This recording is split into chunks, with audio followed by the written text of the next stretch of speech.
Good evening, good evening, good evening. I am Majida Bay, your financial conductor. I help parents and professionals get on the right financial track for success and become someone both their parents and children can be proud of. But tonight is not about me, it's about you. Our topic tonight is about living in objective reality. All right, if you're not familiar with this term, you're going to want to tune in. So tell a friend, you can share this post, like it, and make sure that you engage with us in the comments. We'll be getting started in just a moment.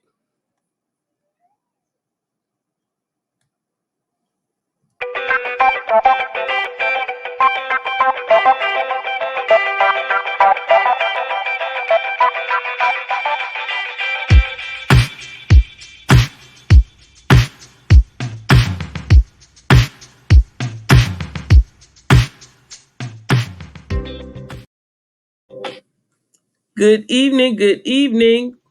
Welcome to Momentum Chat. I am here with my co host, Mr. John Epting Jr. How are you, John?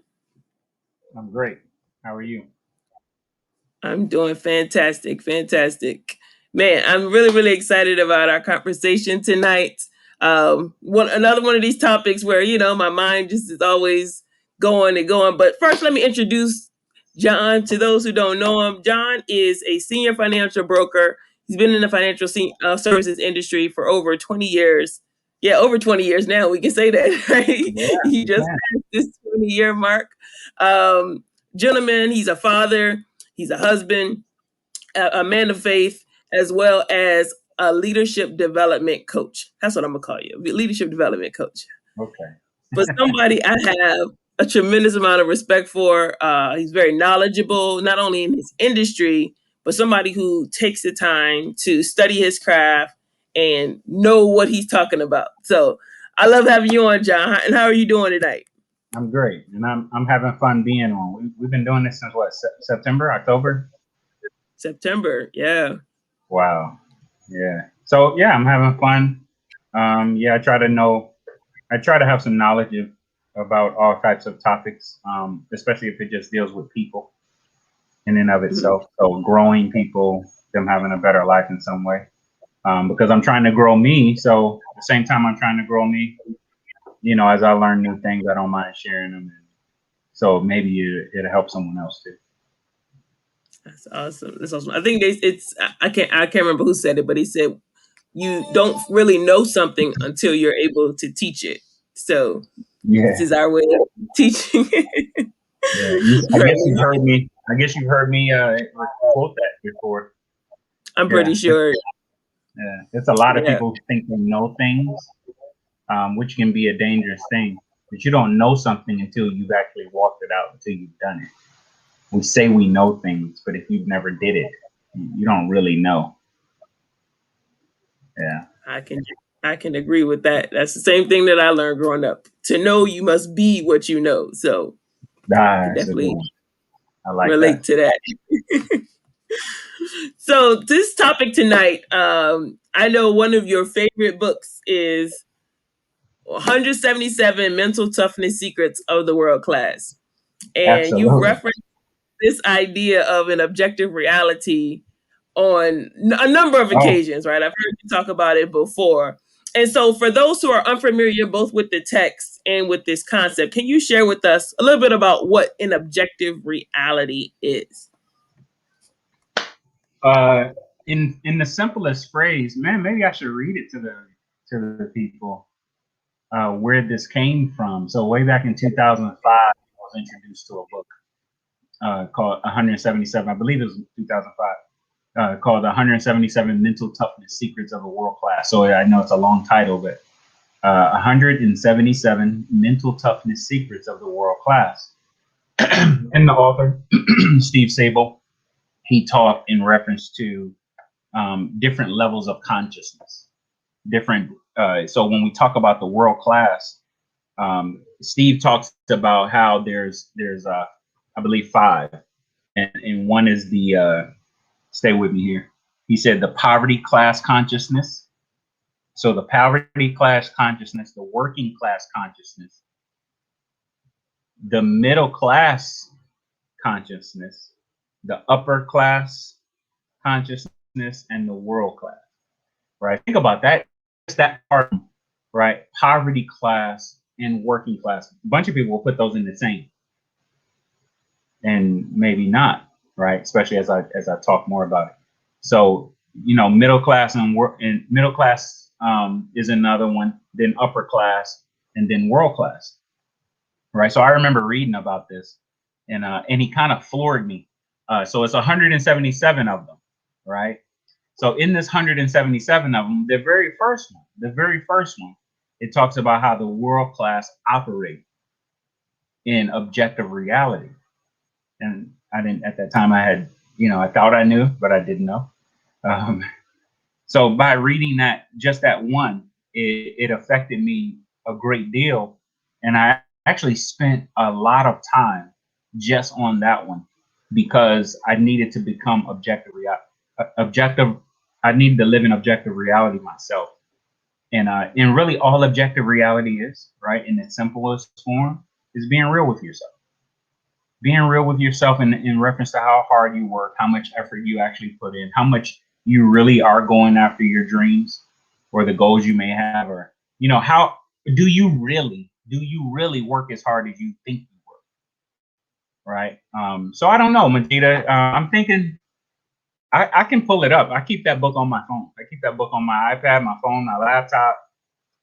Heck, if you wanted me to, I could probably pull it up on my Google Drive and share it with the crowd if you wanted me to. I mean, I keep that book very close because it actually took me like 5 or 10 years to read the book, to finish it. I mean, there's 177 of them. I would get to one and be like, ooh, I'm not even close to that.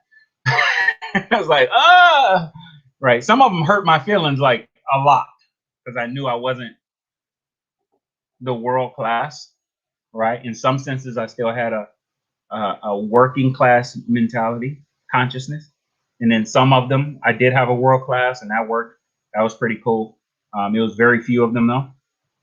I always hovered in the middle class and the upper class, but there was even one that I had a poverty consciousness, and I've since changed that. I'm confident to say that. One, I can pull it up on my phone real quick and read mental toughness secret Sure. number one. Yeah, you can Yeah. share it. Yep. All right. Absolutely. Give me a quick second, because believe it or not, I have it saved on my. I know it sounds bad, but I literally have it saved on my home page. Okay. All right. Sorry. Just going through the table of contents. All right. Here we go. All right. So this is page 22. And Steve Sabo says, amateur performers operate from delusion. Pros operate from objective reality. So objective reality is just, non-delusional, right? The great ones' habits, actions, and behaviors are totally congruent with the size and scope of the ultimate vision, and that's why we call them champions. So I'll read it real quick. He said, in 20 years of competing, coaching, working with performers from various fields, I've discovered most amateurs suffer from mild to severe delusion in relation to their efforts and competencies. In other words, most people delude themselves into thinking they're working harder than they are, and that they are more competent than they actually are. Of the 5 males of conscious awareness, and I read them before: poverty, working, middle, upper, and world class. My experience has been, listen to this part. My experience has been that performers at the middle class levels of consciousness suffer the grandest delusion.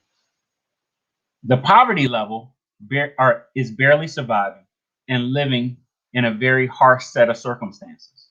The working class is punching a mental clock and counting the days until retirement. They're usually not expecting much, and no one around them expects much either. They are typically not concerned about climbing any higher. It's the middle class. This hurt my feeling. It's the middle class that is more incongruent with reality. They are operating at a high enough level to understand that higher levels exist, although they don't expect to get there. The thought crosses their minds from time to time because of their low expectations, their actions are incongruent with their desires. In other words, they want to live a life of the world class, but are unwilling to pay the price.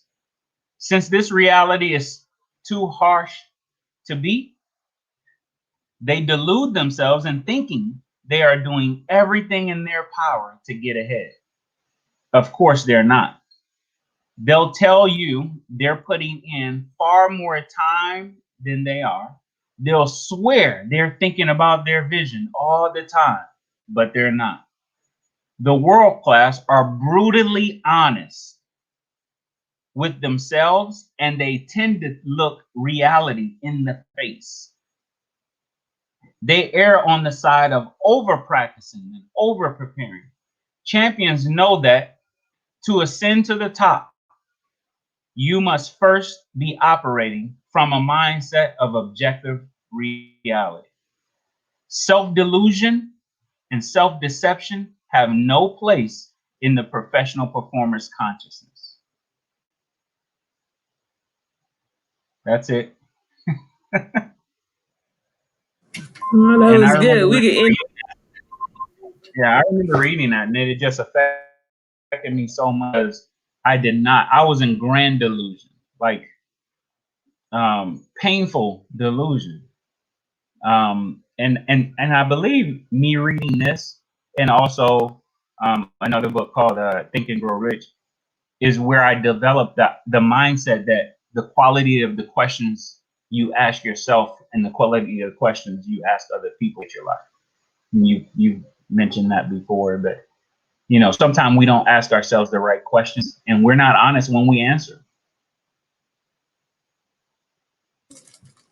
That's good. That's good. So, for those that maybe just tuning in, John was reading from 177 Mental Toughness Secrets of the World Class and speaking about our topic tonight, objective reality. And that's what always stuck with me, that line where you spoke about the middle class delude themselves into thinking that they're doing more than they actually are, and that they know that there are higher levels, but they're Mm-hmm. unwilling to make the sacrifice. Like that always really spoke to me, and I've always kept that in mind. And so that topic kind of came to my mind over the past week.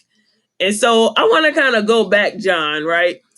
Because I Mm-hmm. think living in objective reality really starts in childhood. So I want to ask you this Yeah. question. When you were a Uh-oh. child, who did you dream or expect to become as an adult? I guess it would depend on what part of my childhood.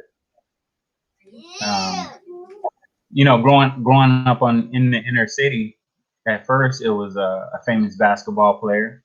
I thought about that. Thought about uh, going pro, and at the time I'm thinking of this stuff. Jordan wasn't even pro yet, and but as time goes on, there was guys I looked up to, Dr. J, Magic Johnson, and those type of guys who and it wasn't more. It wasn't. Of course, it was playing basketball, the game of basketball in and of itself. But then making a bunch of money and taking care of my family and that type of stuff. But then also, I paid attention to what they did off the court. Right, I paid attention to the impact they made in other areas, such as Dr. J. Many people don't know the level of things he's did. Of course, now people know more about Magic Johnson and the things he's did. Like, one of the first private citizens to own a Starbucks, and to own your own movie theater, stuff like that. But then as I got older, this is gonna sound so cheesy, right? Um, I, I am who I dreamed of being. I wanted to be my dad. and the reason I say that, not because he was some superhero, or to me he's a superhero, right? And he's made some major mistakes in his life. He's done some silly things, some things, I as a son not proud of, and probably he's not proud of either, right? But for me, he grew up in Isola, Mississippi. We were born there in Isola, Mississippi, and then moved to Chicago. And as I'm getting older, I'm learning more about him. But what I did see as a child is I'm the oldest of 9 children. He busted his butt I remember one time he was working 3 jobs, and I remember my mom was working too. They were, trying to make ends meet and do things. He sold insurance from Montgomery Ward. He was a butcher or a meat cutter at an A&P. And he did all these different things. Then he got a job with the railroad. And then he moved up. I mean, he was a brakeman and switchman. He did some crappy stuff, but spent a lot of time away from us.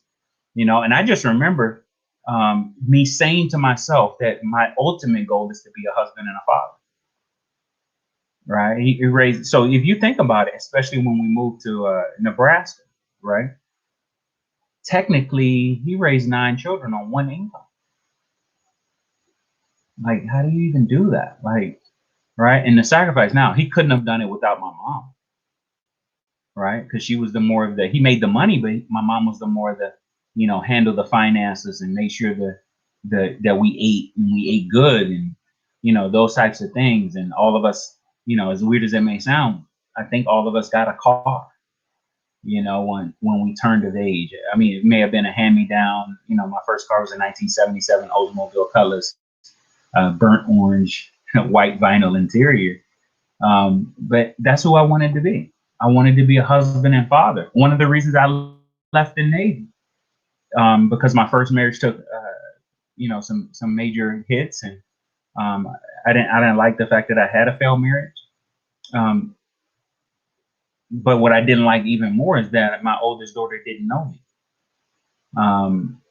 So one of the reasons I left the Navy is I didn't want to repeat that cycle. I figured as a husband and father, I wanted to be the husband and father my family deserved. And they still don't have him. They still don't have the one they deserve. But I'm conscious about growing it. I'm conscious about being better. I'm conscious about me taking responsibility for all the stupid things that happen in my family, right? So whether how my daughter turns out, how my wife operates, right? First rule of leadership: everything's my fault. So I think that's who I expected to be as an adult.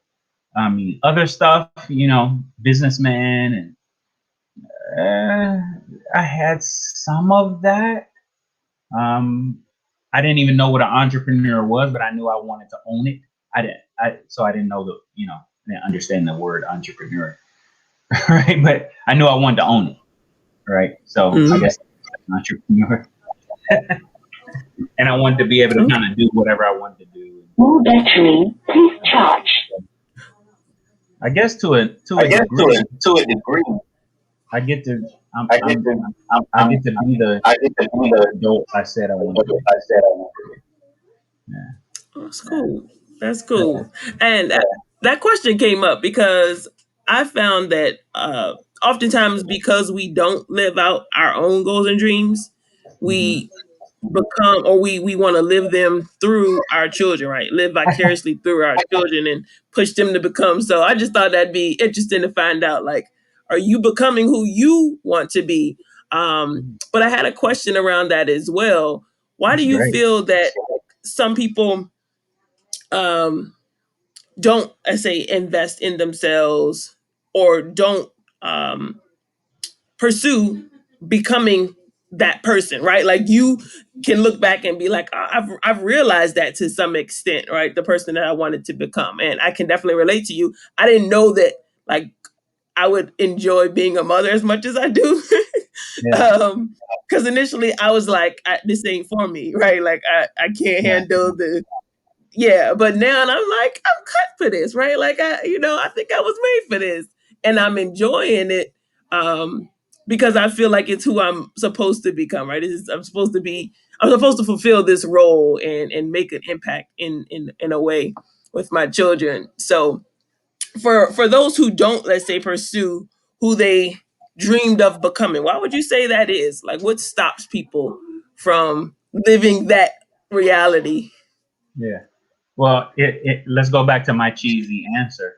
In all fairness, um, let's be honest, I didn't have to pursue that, right? That was probably going to happen by default anyway, right? Being a husband and father. Now, being the type of husband and father I am, yeah, you got to pursue that. That's work.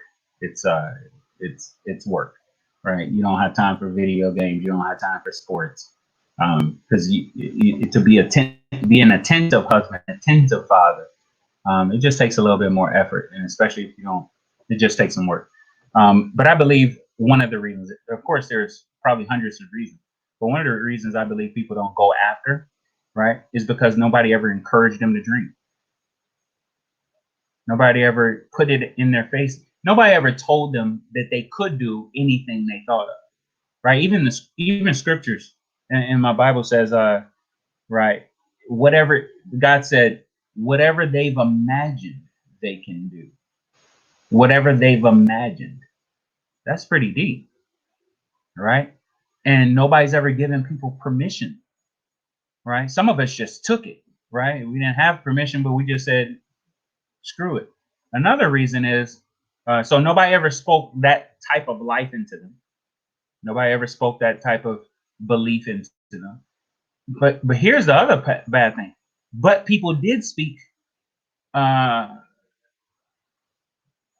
discouragement into them, right? So you have nobody telling you you can go do it, but it's a lot of people telling you what you can't do, right? And unfortunately, that starts at a very young age, and then you buy it.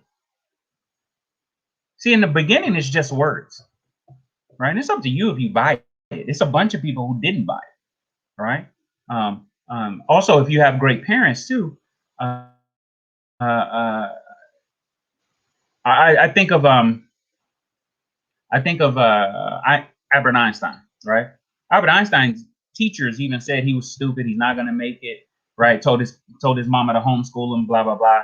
Letters come to the house, but that's not what she didn't disseminate that information back to him that way, right? I want you to think about that too, because she didn't, right? He flunked at math. Stay with me. Albert Einstein flunked at math, and then end up, because his mom didn't tell him that, he ended up reinventing math. Think about that. Look at the gap there, right? That's huge, because he had great people in his life. He had people who would teach him to think outside the box, or literally throw away the box, right? And unfortunately, it's a lot of people who, one, don't get enough encouragement, but then two, get way too much discouragement, and then they buy it. And I think that's a big deal. I would certainly agree with that. And I love how you said that he had good people around him. I think that's so Yeah. important. I remember having this conversation in college. So me and a couple of my very close friends.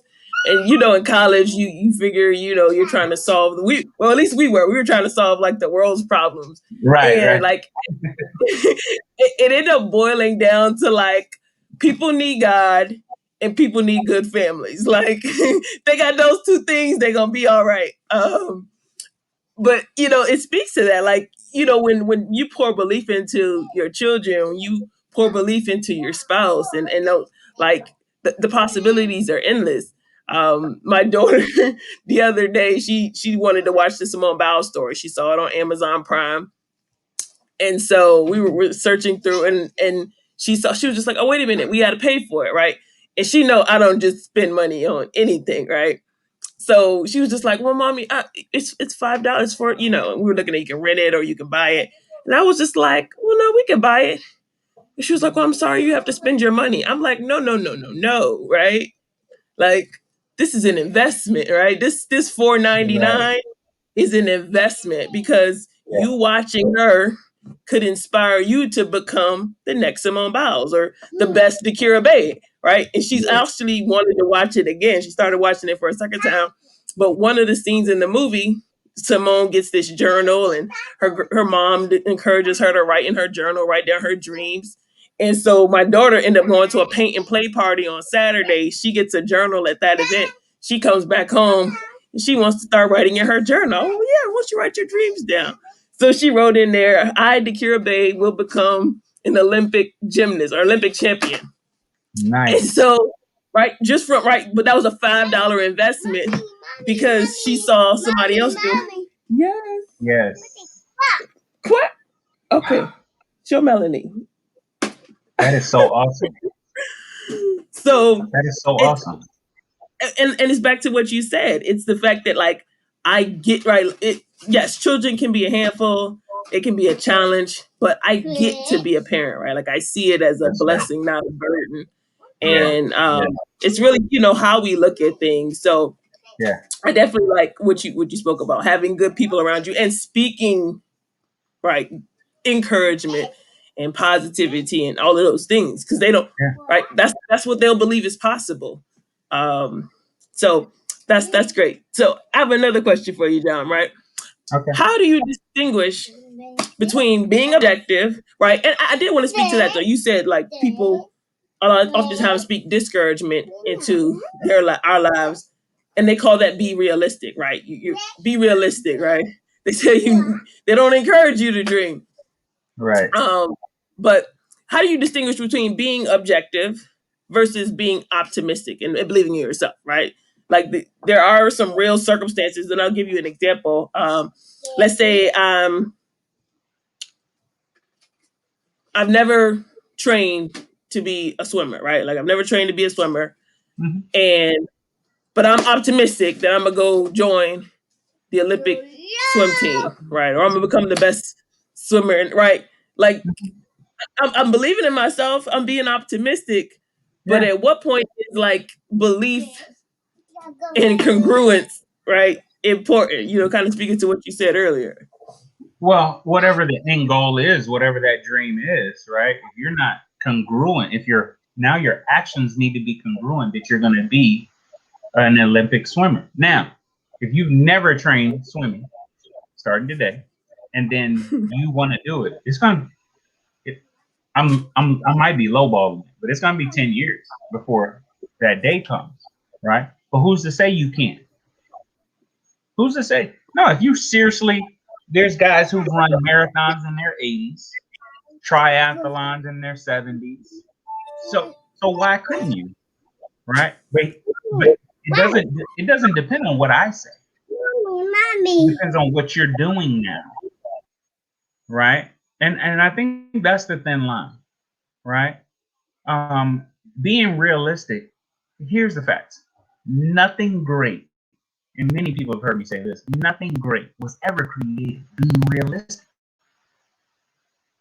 Only mediocre crap comes out of being realistic, right? So normally, if you got somebody who's telling you to be realistic, for example, you just talked about being a swimmer. So I'm a former rescue swimmer, right?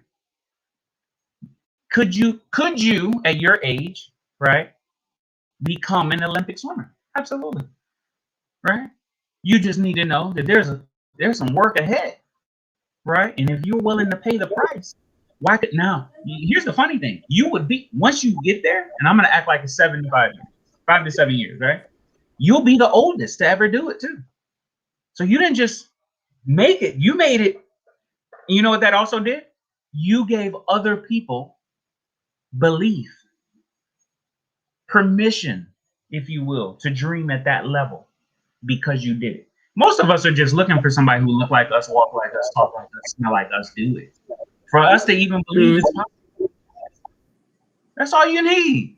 So can you go do that? yeah. I don't think that's what you really want to go do. But if No, that's what you want to I'm go not. do, let's go for it. And I'm expecting you to be at the pool tomorrow morning, Mhm. right? Whatever time, 5 a.m., right? Whatever time your pool opens, you're gonna need to be Yeah. there that morning early, and you probably need to do, 2 hours worth of work in there, right? Different strokes, right? It's gonna be quite a few meters you're gonna have to swim. But who's to say you can't do it, right? So distinguishing it really isn't up to the person. Now the question is, what type of people are speaking to you, right? It's a totally Mhm. different things to tell. Like, I don't think I just told you you couldn't do it. What I did was gave you some objective reality of the amount of work it's going to take, Yeah. right? But it's not me saying that ain't possible, girl. What's wrong with you? Are you crazy? Mhm. Right? Do you know how much work that's not? So, see, the only people who say that stuff to you are people who are afraid of the work anyway. Mm. You're just not willing to do the work, right? Because I hear people say silly stuff, even in joining my business and joining the firm or the industry. Well, I don't have a background in that. What you're saying is you're not willing to do the same amount of work it took you to be the cashier at Food Line. That's pretty. Or to be a great dentist, or to be, you're just not willing to do the work. Can you just say that? Not, oh, I don't have a background in that. Well, whatever you're doing now, you didn't have a background in it at one point. And a So lot of times the true. things people are doing in our day and age in 2020, 2021, these weren't even careers they expected to be in. They got stuck. Right. They got a job paid them decent, enough to pay the bills at the time, right? And these same people are now looking for a stimulus check. Mm. They're not passionate about going to do that, right? And for some reason, we get to a certain age and automatically think, well, it's too late for me. What? I don't understand that. But some of that comes from that objective. Well, more so your surroundings, right? We got people in their 60s who are broke, who think they're going to retire. They're actually talking about retirement. Like, if you're broke at 60, do you should you even expect to retire? Like, it's like punishment reward, if you will. It's like you didn't even do what you're supposed to do to retire. So why they want the reward without doing the work?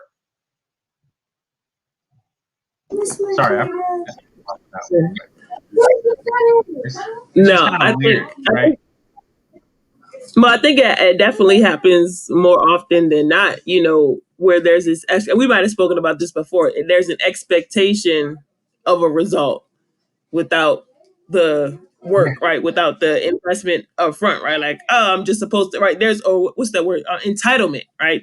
We feel we're Yes. entitled to things that we haven't worked for, and Hmm. uh, I think to some extent, and I don't know if Facebook's going to censor me for this, but I think to some extent, right? It's promoted, right? Like our society It promotes this is. idea of entitlement, and as a It result, is. people have that expectation. But I feel like there's a lot of danger in that, because you're relying on someone else to take care of you. And that's just scary to me. Like I just Yeah. Well, I think because I that feel I like if think you one of the promote parts of yourself. that. Yeah, go ahead. I'm sorry. No, no, no. Go Oh, ahead. Go ahead. yeah. See, one of the things in saying that, right? This entitlement thing, and I think one of the big issues is when you think like that, when you have this, well, I just expect to retire, and I expect that the government's going to do this and that, right? If you ever, if you live in objective reality, every time you've been let down when you've had an expectation, every time. Every time somebody else is to be the blame or to be the responsible one in something you wanted, you will be let down. Right? So I've seen people get married and they expect their significant other, their spouse, to be the one to bring happiness to them. You will be let down. It's not if, it's when. It's come also numerous times, not just one time. I'll be 20 years married in September. I listen, it's going to happen over and over again. When you expect something from your leadership, or you expect something from your your subordinate, you will be let down. It's coming. And since you have this, most people don't know this. Your Social Security is dictated. The amount is dictated by how much you paid into the system. So if your Social Security check is small, it's because you put very little in it. Most people don't think that out. It's just math, people, right? That's why, hey, I know clients, I have clients who their Social Security check is 4 or 5 grand. Their Social Security check. But then I meet people and their Social Security check 877. And I'm not talking about disability Social Security. I'm talking about Social Security. This Social Security check 4 grand, 3,600, right? 3,922. I'm literally talking about people I actually know, like financial strategies I've actually done, right? And then you got some people who 1,100, 1,187. So your expectation, right? Can it be congruent with the work? It's just a way of thinking that actually can save you, right? And that's what I'm about, man. I'm about saving people from themselves, Yeah. right? God saved me from me. I'm the issue, not the world, not the political system. I'm the issue, right? And I'm talking about my thinking. So, Yeah. yeah, I've been one of those ones you just talked about who I had these expectations. I had these, yeah, like I'm owed something. Mm. And I guess my perspective has changed now. I'm just happy to be alive, right? The Mm. breath I just took, God didn't have to give that one to me. So I'm just appreciative of it. That's cool. That's awesome.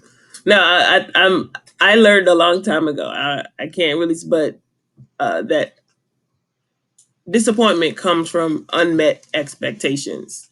Yes. So I just stopped expecting much from people, so I don't get disappointed.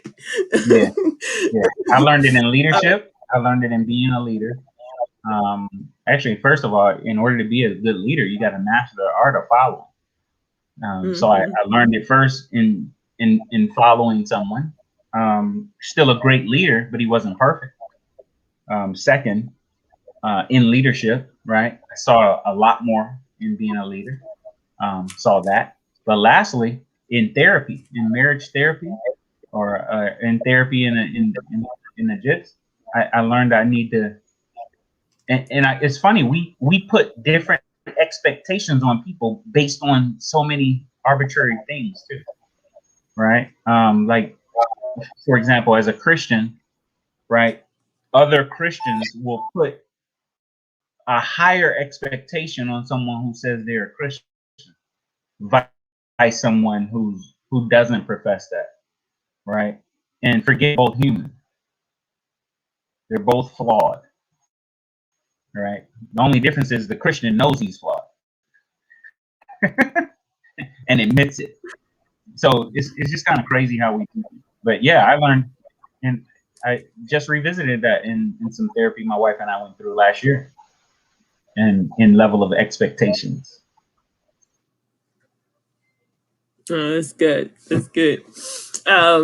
So for those out there, I'm not going to keep them long tonight. I just wanted to bring some of that insight. I love asking questions, and we've said numerous times the quality of our lives are dictated by the quality of the questions we ask ourselves and the quality of the questions we ask others. And so, Yeah, hopefully, this is giving people some things to think about. Like I think living in objective reality, being congruent with what it is you said, because I think oftentimes we say we want one thing and hmm, yet our actions tell or show that we want something different, right? Like our right, priorities are different based on our actions very versus true. what we say we want. And Yeah, just something as simple as um, we've talked about this before, like where you spend your money, right? Like that's a clear yeah, indicator of what's a priority, what your reality is. You say you want financial freedom, but yet you're going to the fast food, or you're going to the retail store, or whatever. And so those are things that you got to consider. And I was speaking with a young man today that was referred to me, and I just spoke to him about that, like the idea that the numbers tell the tale, right? And that's one way to be objective. Look at your numbers, right? If there's not much in your bank account, or you can look at what you spent, but most people, they don't know, right? Like, they don't even know how they're spending. They don't know, you know, they know when they get paid, and then they know when there's no more money. But Yeah, like, what happened to the money when you yeah, got paid? So yeah. looking at the numbers is a way to be really objective. Really objective. Yes. And that's a good starting point, right? Like, it doesn't solve all the answers, right? It can't solve your marriage challenges, or it can't necessarily help you be a better parent looking at your financial numbers. Right. But when you look at your schedule or your calendar, that can also show what your priorities are. You say you want to have a good relationship with your children, but how much time do you invest with them? I'm And glad how you much said time? that. Yeah, I'm glad you said that because since we're talking about objective reality, maybe we need to give some insight to the people who may be listening to this or who will watch it and listen to it later. What are some indicators? You know, first of all, when I talk about those levels of consciousness, right? The poverty class consciousness, working class, middle class, upper class, and world class. Most people, because that's middle class, world, or uh, upper class, something like that, they're thinking of this in the sense of money. They're thinking of this in the sense of finances, right? And even though we're financial professionals, that's not really what we're talking about here. We're talking about the way you think. And the reason I say that is financially, you could be in the upper class, but still have a working class mentality. You very much can. So I look at the middle class consciousness and the working class consciousness. What I notice is they live for the weekend. They're so excited when Fridays come. Right? Uh, yeah, Why is there a hump day? Right? Because middle class and working class, that's what they're shooting. Even poverty class don't live for the weekend. You know why? Because their weekend's gonna be just like their Monday. They can't afford to. They can't afford it. Now, upper class and world class, I'm gonna tell you, a world class guy, he can't tell you the difference between a Monday and a Sunday. Can't tell you the difference because he's up grinding every day. He's doing what he does every day. Plus, he's probably free. Upper class is probably working on getting free, and that's probably why they're a little bit,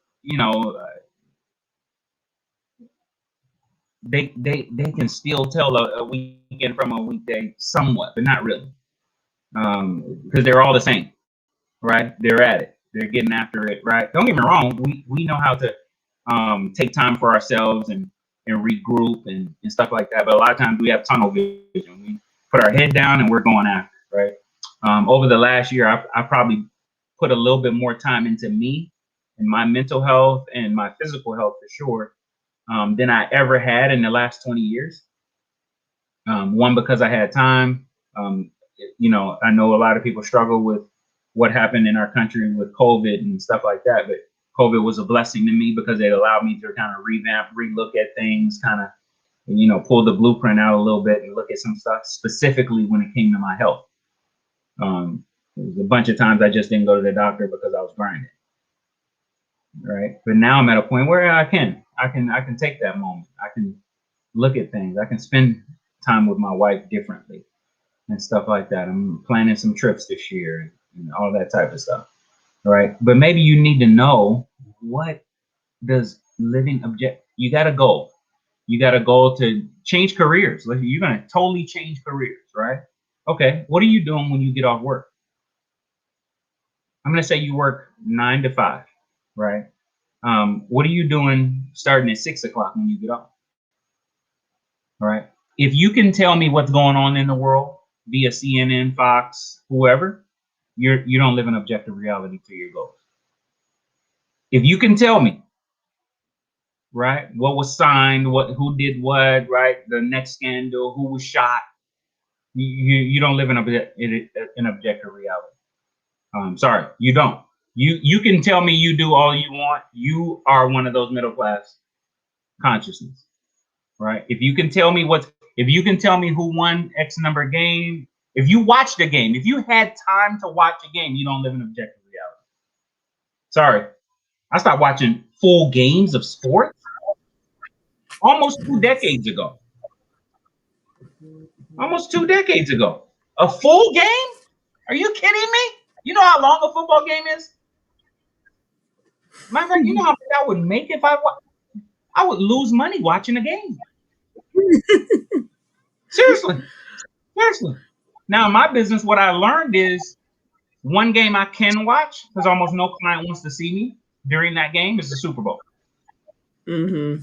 But NBA games, the World Series, nobody cares. Right? So if you actually now, I'm a Bears fan. I grew up, born and raised on the south side of Chicago, right? So I'm a Bears fan. Okay. I can't tell you who our quarterback is. Can't tell you. You know why? My wife, my daughter are more important. The Mm-hmm. men I get to mentor and coach and disciple in my faith are more important than me knowing who the heck our quarterback is. Who he's not gonna even invite me to a championship party afterwards. Screw that. So you may not live in objective reality. Let me talk to the ladies. If you have time to go out every weekend with your girlfriends, you don't live in objective reality. Sorry, you just don't. If you got time to take a girls trip, you don't live in objective reality. I'm not talking about people who are already free. I'm talking about people who are still going after it, still getting after their dream. You know, one of the things I love about my rock star of a wife is late 2019, she decided that she was going to make a total shift. And it wasn't going to be a career change, if you will. It was actually just going to be like some volunteer stuff. She wanted to work and help people in a different arena and, use her gift of exhortation and serving people. Right. So we thought it was going to be a volunteer type thing. And cool. No problem. Right. If it makes my wife happy, that's what she gets to do. Right. Turned out to be a career change. And my wife starts college at 40 years old, 39. She'll be 40 in May, right? But she's starting college in 2 weeks. Yeah, and it's an accelerated program because my wife don't like to waste time, so she ain't doing it on 4-year deals. She found something where she's gonna have her associates in 18, her bachelor's in 24. She got to go to school every day. Check this out. This is one of the reasons we can't do too much traveling this year, but we're working it out. She's got to work. She got to go to school every day. Every day. That's crazy, right? Yeah. She's congruent. She said this is what she wants to do, right? As a matter of fact, she ain't been in school in so long. She's a little nervous. I don't think she'll mind me telling you guys that. She's a little nervous, right? But she feels this is what the Lord wants her to do. She believes.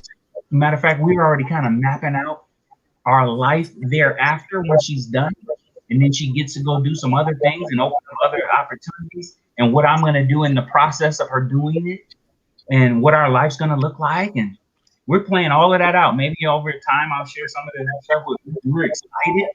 I'm excited about this. I'm excited for her. I'm excited that she gets up every day excited. That fires me up. But she's congruent.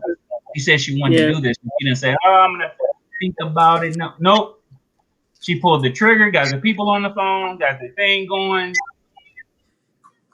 Pay the money. Right. So I'm saying this. Whatever goal, dream, aspiration you may have, freaking go for it. Stop listening to people who've never achieved anything telling you can't. right? And even the people who tell you they can't, that you can't, and if they're telling you you can't, and they have achieved something, whatever they achieved was mediocre. Mm, That means they didn't give it their all. Because people who've given it their all at something never tell you, because they know they. If you've never given, I ask this question all the time.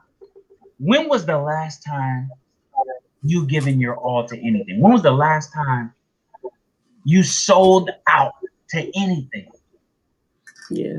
And if you can't answer that, you've probably never given it your all. Therefore, you don't really know how much is in you. And I'm here to tell you, it's a lot more in you than you think. Any of us, including me, I Hmm. scratch the surface of what's inside of me, right? And a lot of times, your issue is just like mine. I'm just a little bit further along in the movie. Is my own insecurities. So I challenge you to get after it and live a life of congruence. That's good. That's good. I must say that I have watched a full game of basketball, but it was my daughter's. It was my daughter's Oh, game. that's different. If it's your kids, that's It's all of different. 30 minutes.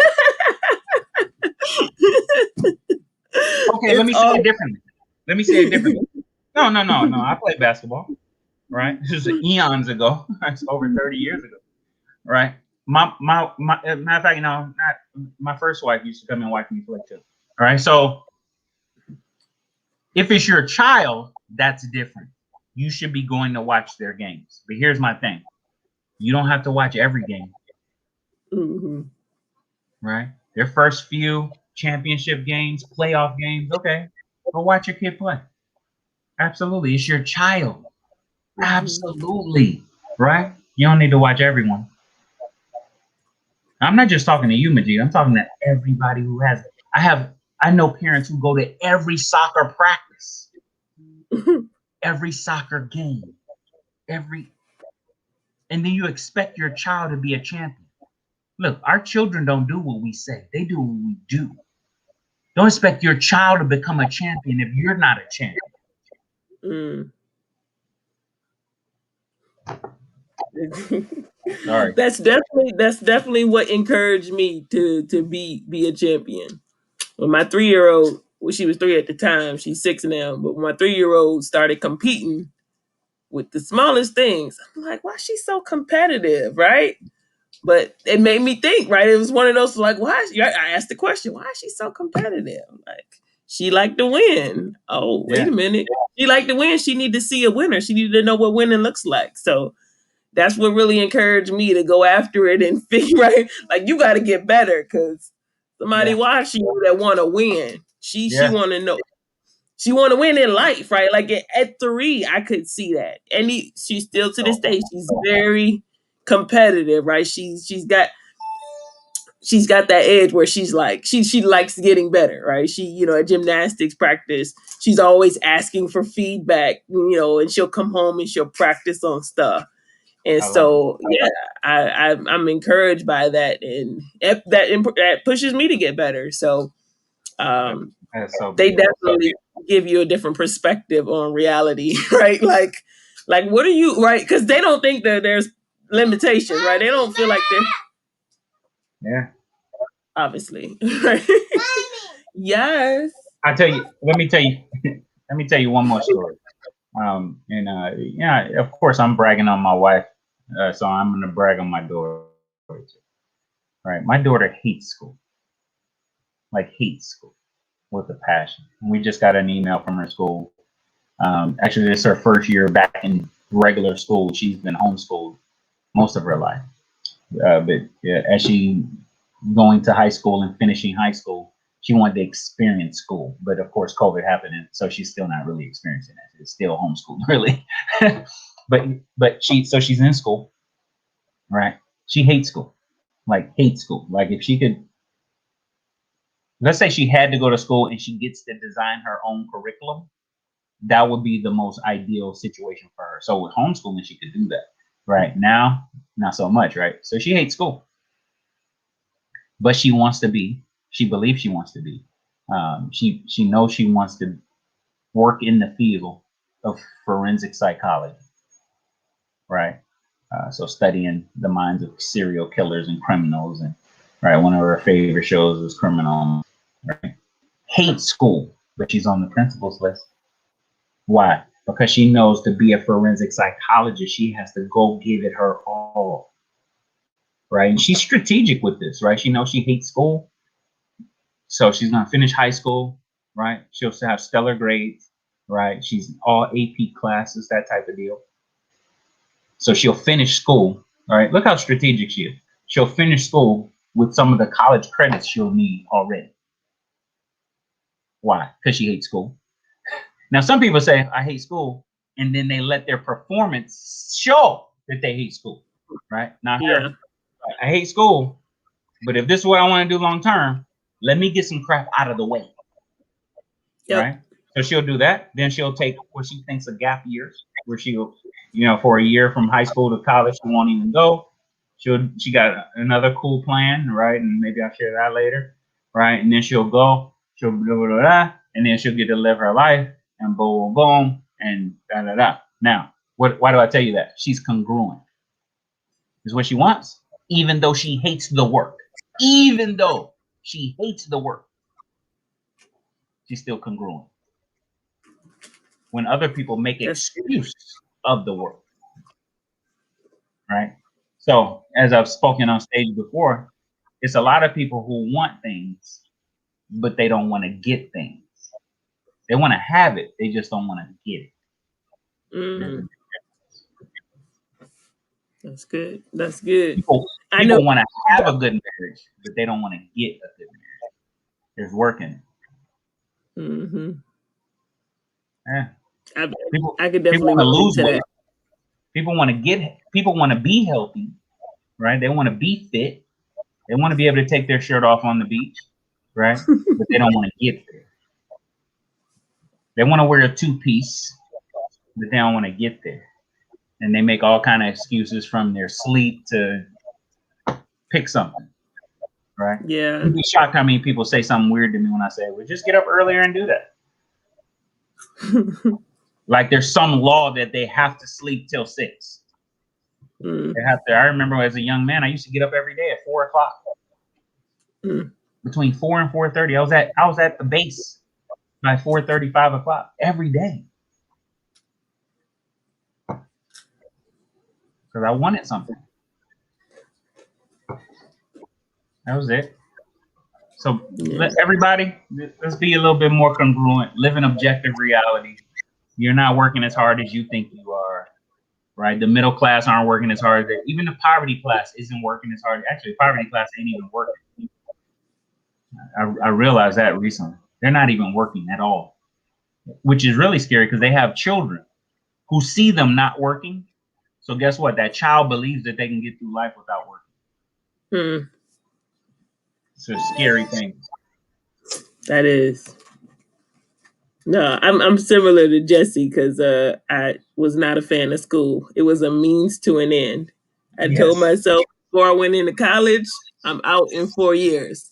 So civil engineering wasn't even an obstacle. It was like I'm graduating in 4 years, whatever it take. I had to take some classes over the summer because I ain't passed them the first time because I was not the best student. Right? Yeah, I get you. I was also working 30, 40 hours a week at Subway initially, then on work study, right, to help pay for all of that stuff. Wow.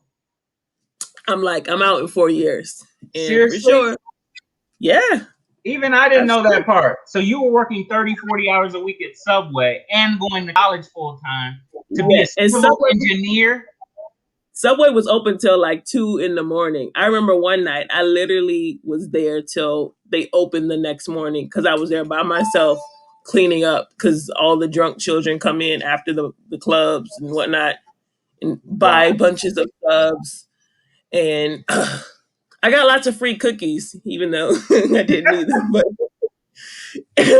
But yeah, it was a means to an end.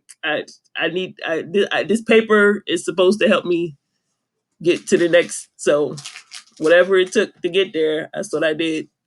That is so freaking cool. That is, see, you already lived in objective reality. You knew you wanted to get done in 4 years, and your actions were congruent with it. right? Yeah. And you paid for it. I mean, you literally worked the other job. I literally have clients. I've had friends of mine who told, "Oh, I can't do both. I can't work and go to school." Hmm. I've never even understood stuff like that. Like, what are you talking about? I built 2 businesses while I was part time doing stuff. What are you talking Yeah. about? You know what I'm saying? It's like, what? Huh? I think it's Les Brown. He says, like, it's similar to what you said. Like, we don't know our capacity, right? Like, we don't even know what we're capable of because within our environment, oftentimes we're told take it easy and don't Yes. work too hard. And Yes. All right, I'm gonna tell you a secret. Oh my God, I don't share this much with people. All right. So I was out and about today. I had to go to my dealership and handle some health stuff. So, you go to stores, and I love the people in the service in the industry, right? So your cashiers and stuff. Okay. I love them people. I treat them with great respect, right? My family will tell you when we go to a restaurant, I learn our waiters, waitresses' names. I call them by their names. I thank them every time they come to the table. Because I just believe the reason you get good or bad service is really on you. I don't think it's really got nothing to do with them. I think it has. Don't get me wrong, we got some lazy people in the world, but for the most part, yeah, it's on you. Because I've even taken lazy waitresses, and because I showed interest in them, they were stellar at my table. I don't know what they were doing in the rest of the place, but they were stellar at my table, and then we tip really good. So you always hear people say, "Have a good one. Don't work too hard. Take it easy.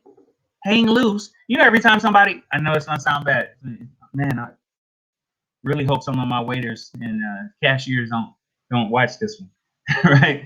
But someone will say, "Don't work too hard." In my mind, I say, "Screw you." In my mind, I say, "Screw you." If I don't work too hard, I'm gonna end up like you.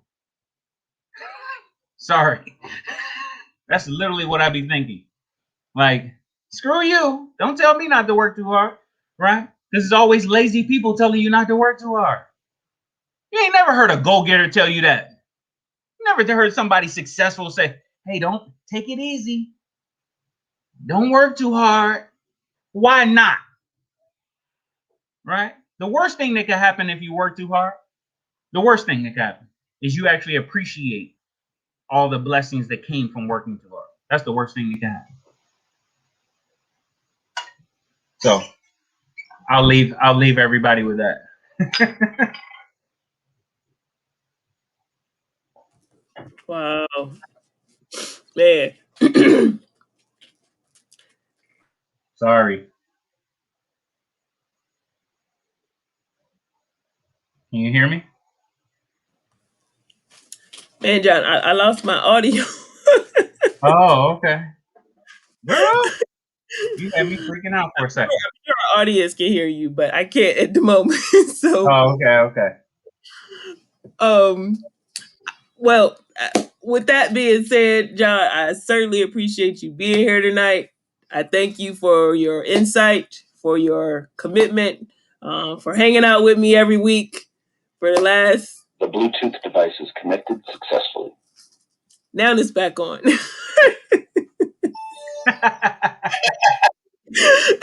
Like it's plugged up to the computer, so I don't understand how it loses power. Like that just doesn't make sense to me.